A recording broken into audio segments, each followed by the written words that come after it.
If you enjoy this video, please remember to subscribe if you haven't already.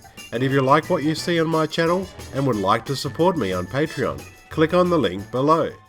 Brainstorm, released in 1983, is one of those forgotten, underrated films of the 80s that you may have missed. I saw Brainstorm at a very young age, and it's one I could never get my head around. Brainstorm is unlike any film.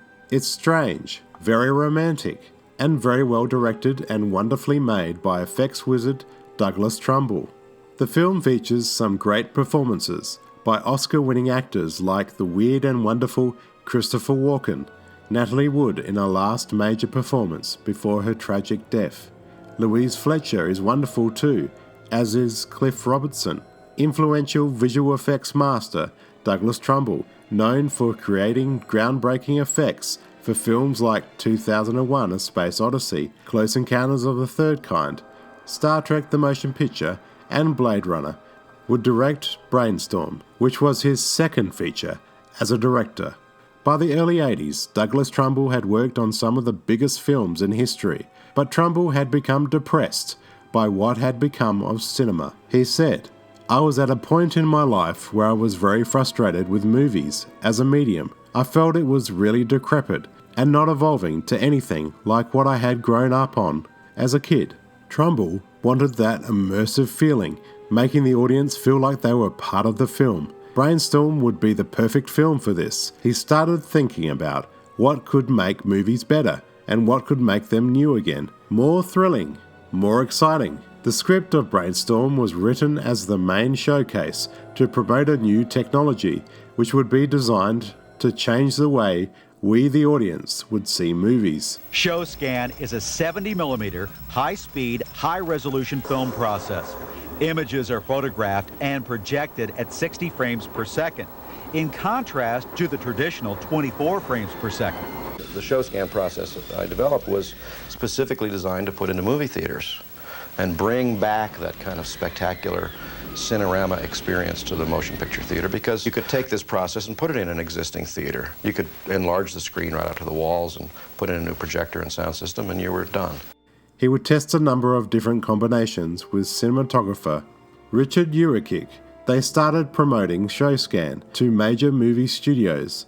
Charlie Bladorn, an executive at Paramount, told Barry Diller, the head of Paramount Pictures, and the studio chiefs that he was in.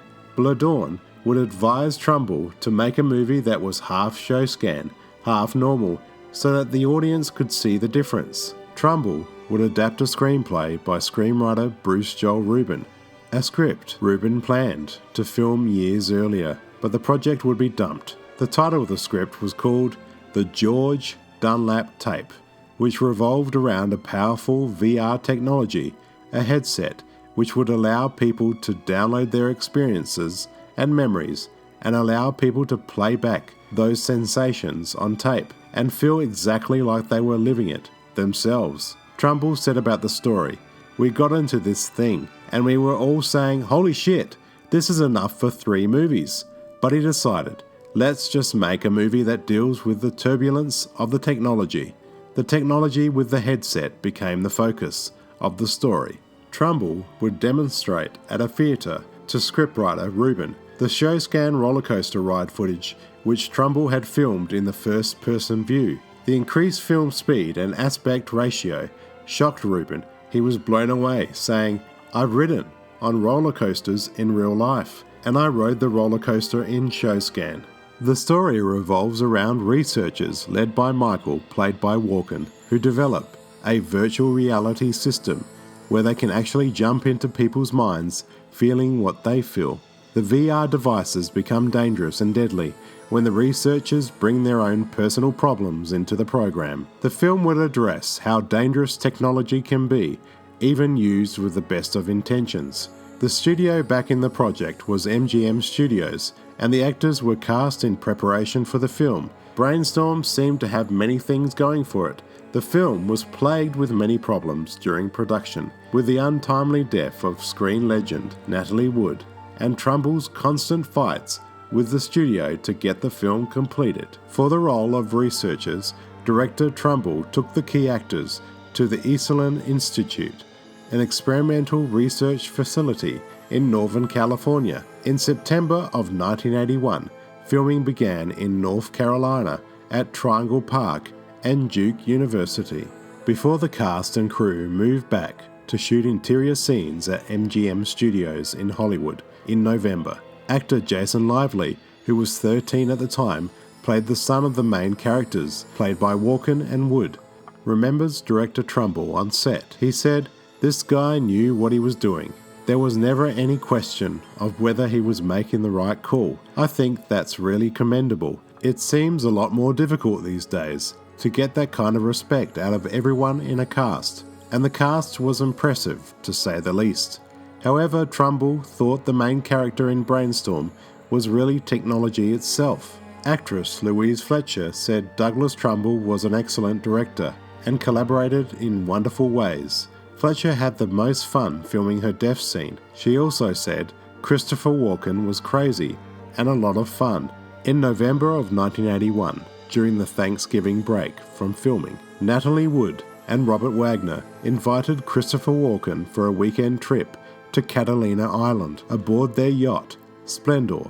The other person on board was the boat's captain, Dennis Davin. Tragedy struck when Wood drowned after she apparently hit her head and fell in the water. Natalie Wood's body was found yesterday floating in the shallow waters off Catalina Island. She'd been vacationing with her husband, Robert Wagner, on their yacht when she disappeared following a midnight dinghy ride.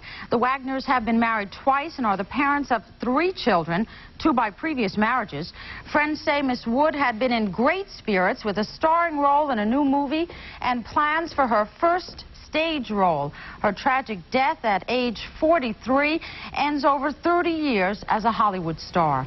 To this day, the case of her death is still a mystery and has been unsolved. The role in Brainstorm was going to be Natalie Wood's comeback role, but sadly it would be her last role.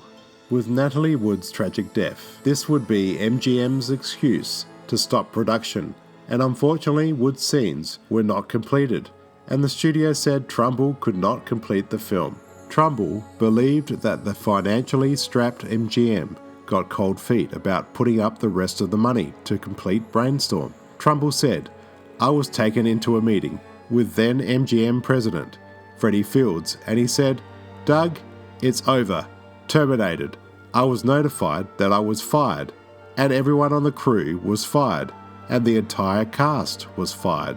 This would not stop Trumbull, who was determined to finish the film with the help of Lloyd's of London, provided Trumbull with $2.75 million to complete principal photography. They would also provide Trumbull with an extra $3.5 million for post-production. Other studios showed major interest in buying the film. Then MGM would suddenly realise they would look bad if they let the film go, so Trumbull was given permission by MGM to finish the film. Trumbull proceeded to complete the film by rewriting the script and used Natalie Wood's sister, Lana, as a stand-in for Wood's few remaining scenes. The film would carry the dedication credit to Natalie.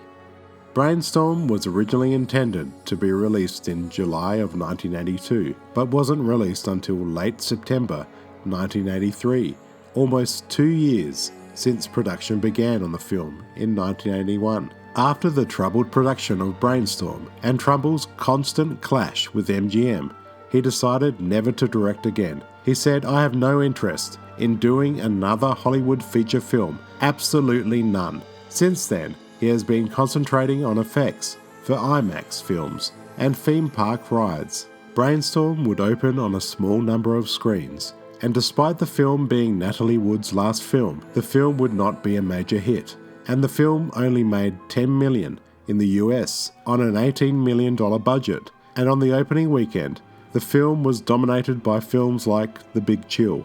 The reviews for Brainstorm were disappointing, and the only positive reviews was of Louise Fletcher's performance and the special effects. But on home video, the film would garner a cult following. One of the first things that really sparked my interest in the film was the amazing score by James Horner, which is just beautiful, and it features some amazing tracks. Now the film has received major praise. Trumbull was praised for being ahead of his time with Brainstorm, Brainstorm has proved virtual reality is real today over 35 years later, except we can't touch, taste or feel it. But who knows what the future may bring. My name's Jonathan. Thanks for watching.